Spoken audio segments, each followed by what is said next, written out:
All right, welcome to the Unit 9 Lesson 5 video. Make sure that you have the note packets that should be passed out. Make sure the sub has gotten those to you. And today, our goal is to write the equation of a graph in standard form. And of course, feel free to pause whenever you need to. If you need to rewind, just make sure you let the sub know. They are able to pause and rewind. The objectives today are to write the equation of a graph in standard form and find the effect of the a value, of course, which determines whether it opens up or down, whether it's narrow or wide. And we're going to write the equation of a quadratic equation in standard form. Just a reminder, the first thing we want to do is remember that standard form is ax squared plus bx plus c. And that's in comparison to factored form, which is what we studied last unit. And factored form looks like this. And please make sure you write this down so that way we can move forward together and that you understand what we're talking about when we say factored form and not factored form. And I'm going to use other letters besides B and C because now B and C have different meanings. But of course, the one on the left is factored form, which is what we studied last unit. We're going to compare that to standard form today. Now, in order to write the equation given a graph, so we're going to be given a graph and you need to write the equation, we're going to get an equation and graph. We're going to do both sides of this just as a refresher. So the first thing you want to answer, which way does this one open? Which way does this parabola open? And because the a value is positive, we know that it opens up. Okay? The second question you want to answer is where is the axis of symmetry? And back when it was factored form, we'd find the middle between the two x-intercepts, but we obviously cannot find the x-intercepts right away without using the quadratic formula. But we do have this handy equation to help us find the axis of symmetry, which is x equals the opposite of b over 2 times a. So let's identify what is a, what is b, and what is c. Well, we know that a was positive 2, that's how we knew that this parabola opened upward. We know that b will be the term that's linear, so 4, that's the coefficient by the linear term, and then the c value is 1.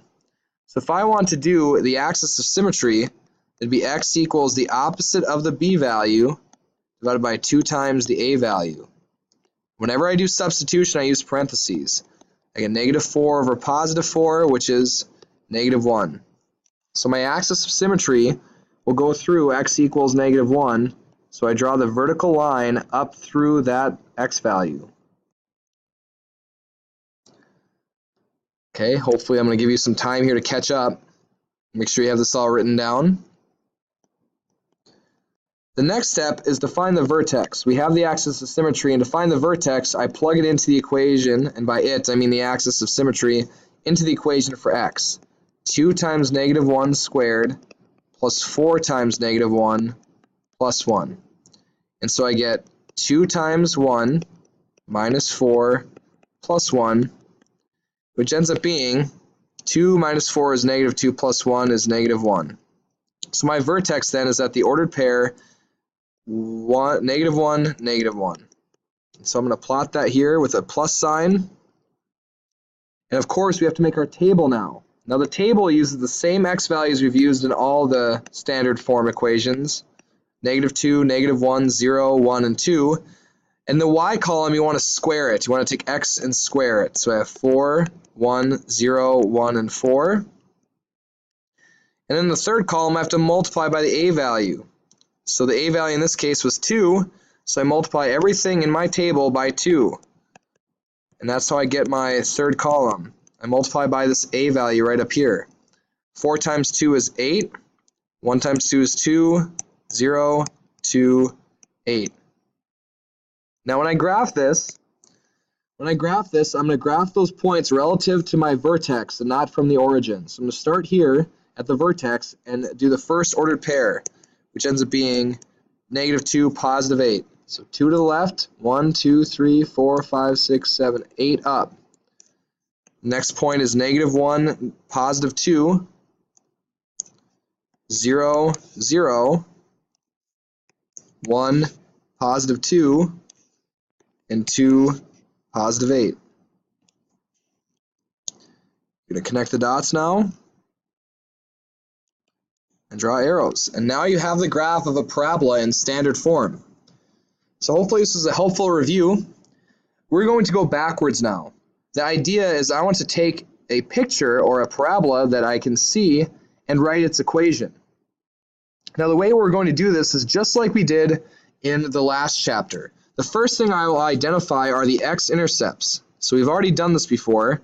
My x-intercept in this case, my x equals positive 1. If x equals positive 1, and that's the only x-intercept, I'm going to use it twice. And then I want to set these equal to 0, so I'm going to subtract 1 from both sides, and I'm going to get my factors that I set equal to 0 to get the x-intercepts. So then my equation becomes y equals a times x minus 1, x minus 1. Now we want this in standard form, so eventually we're going to have to multiply those factors together, but before I do that, I want to find the a value. And the way that I find the a value is identify another point in the parabola. In this case, that point is 0, negative 3. And you could have picked a different point. I could have picked a point over here at 2, negative 3. But I'm going to put that in for x and for y so I can solve for the a value. Okay, so I have negative 3 equals a times negative 1 times negative 1. So I have negative 3 equals 1 times a equals negative 3. So then, our final step is I need to get my equation in standard form, which again, remember, was y equals ax squared plus bx plus c. And to do that, I just have to take my factored equation, which would have been 3 times x minus 1, x minus 1, and I'm going to multiply these together. Now, it's been a while since we've multiplied, so I'll walk you through it. X times x is x squared. Then I do the outer terms. X times negative 1 is negative 1x. The inner term is negative 1x. And the outer term is positive 1, all multiplied by 3. So I get 3 times x squared minus 2x plus 1. I have to distribute 3 to every single term. So I end up getting my final answer, which is y equals 3x squared minus 6x plus 3. Let's go through another example. And again, feel free to pause if you need to or rewind. That's totally okay. So again, we're going to start our process by looking for the x-intercepts, which in this case, x equals negative 1 and x equals positive 3. Okay? So if x equals negative 1 and x equals positive 3, the factors would have been x plus 1 equals 0 and x minus 3 equals 0. Those would have been my factors.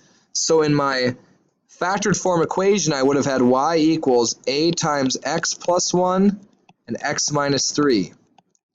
Let's find the a value now. So the first step is to find the factors. Let's find the a value by using another point. And the other point I'm going to use is the y-intercept, 0, 6. Remember that 0 is the x and 6 is the y. 6 goes in for y, 0 goes in for x. Okay, so I have 6 equals a times 1 times negative 3. 6 equals negative 3a. If I divide by negative 3, I get negative 2 equals a. So my equation in factored form would have been y equals negative 2 x plus 1 x minus 3. Now multiply out the factored form. You'd get x squared minus 3x plus 1x minus 3, or negative 2 times x squared minus 2x minus 3. And then for the final answer, distribute the negative 2 to every single term, and I get y equals negative 2x squared. Negative 2 times negative 2 is positive 4x. Negative 2 times negative 3 is positive 6. and that is the final form of my equation. Let's do another example. So you see we have the first step. What do I have to do? Identify the x-intercepts. X equals -5, x equals +3 again. The factors would have been x plus 5 equals 0, or x minus 3 equals 0. So then the equation would have been y equals a times x plus 5, x minus 3. The second step is to pick another point. So here it goes. The other point I see is 0, -5, but it could be any point that you want to use. But I'm going to use that point for sure. So I have -5 equals a times 0 plus 5 and 0 minus 3. So then I have -5 equals a times 5 times -3. I get -5 equals -15 times a. I multiplied the 5 and the -3 to get that.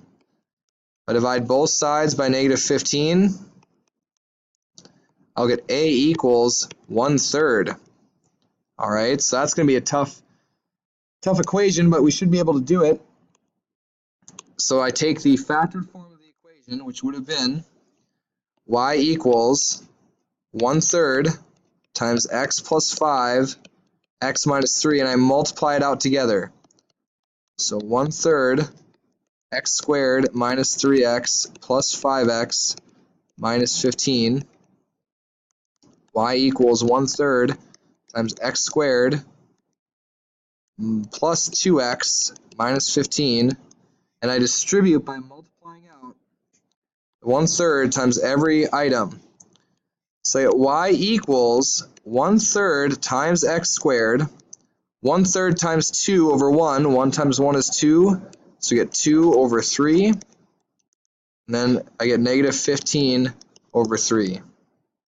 The last thing you want to do is write the equation in its simplest form, so I can divide the -15 by 3, and I get 1/3 x squared plus 2/3 x minus 5.